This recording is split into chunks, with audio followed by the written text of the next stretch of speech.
మా మనవడు ఈరోజు బజార్కి వెళ్ళాడు. అక్కడంట బిర్యానీ హోటల్ సూపర్గా ఉంటుందంట. చాలాసార్లు తిన్నాడంట అబ్బాయి.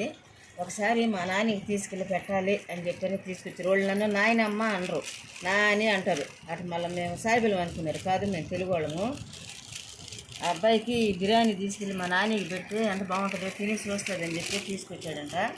బిర్యానీ అయితే సూపర్గానే కనపడుతుంది. ముక్కలు కూడా బాగానే దండిగానే వేసున్నారు. చూడండి, ముక్కలు కూడా చూడండి చాలా బాగా వేసున్నారు. ఎంత నాయన బిర్యానీ? 300 ఎంతో చెప్పాడు. ఎంత నాయన? 300 అంట ఈ బిర్యానీ. ఒక పార్సల్ తెచ్చాడు. ఇప్పుడు దీన్ని మేము 400 తింటాము. దీనిలోకి ఏమేమి ఇచ్చారనంటే నేను కూడా ఇచ్చారండి ఆ హోటల్లో. మామూలుగా ఎవరు ఇయటం లేదు. గరీబ్ బిర్యానీ అంటే ఇది గరీబ్ బిర్యానీ అంట. మాకైతే ఒకటి పేర్లేనే తెలీదు. గోంగూర, మజ్జిగ, సేరువా ఇచ్చారు. ఎట్టుందో చెప్పేసిపోమా.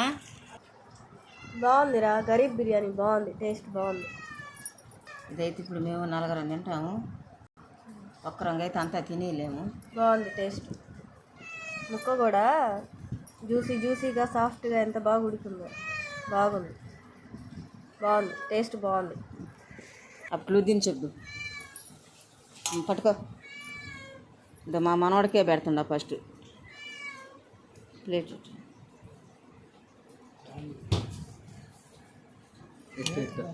ఓకే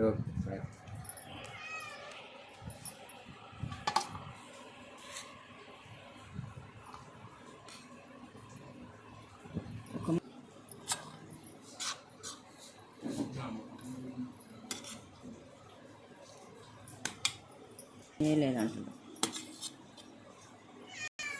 ఈ బిర్యానీ అయితే సూపర్గా ఉందంటండి. మేము డైలీ తెచ్చుకునే బిర్యానీ అయితే కాదు. ఇదైతే బిర్యానీ అయితే భలే ఉందంట, ఎక్సలెంట్గా ఉందంట. మేము 4 తింటాము. మనం చేసుకునేది మనం తినేదే కాకుండా బయట తినేది కూడా, బయట చేసేది కూడా మెచ్చుకోవాలి. ఏ కాడికి ఎప్పటికైనా ఎవరికైనా వాళ్ళకు కూడా అనిపిస్తూ ఉంటుంది.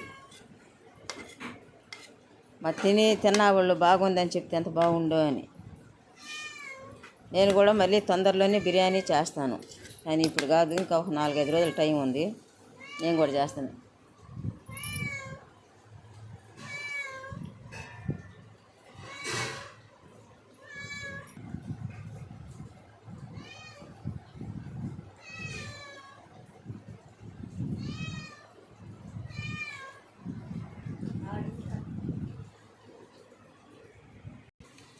లడ్డూకి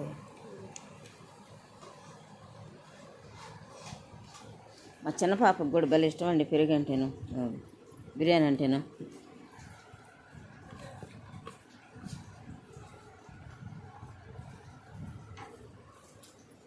సూపర్ టేస్ట్ అండి. ఇప్పటికైనా ఎవరైనా మెచ్చుకోవచ్చు. మనం కూడా చేస్తాం. ఎక్సలెంట్గా ఉంటుంది.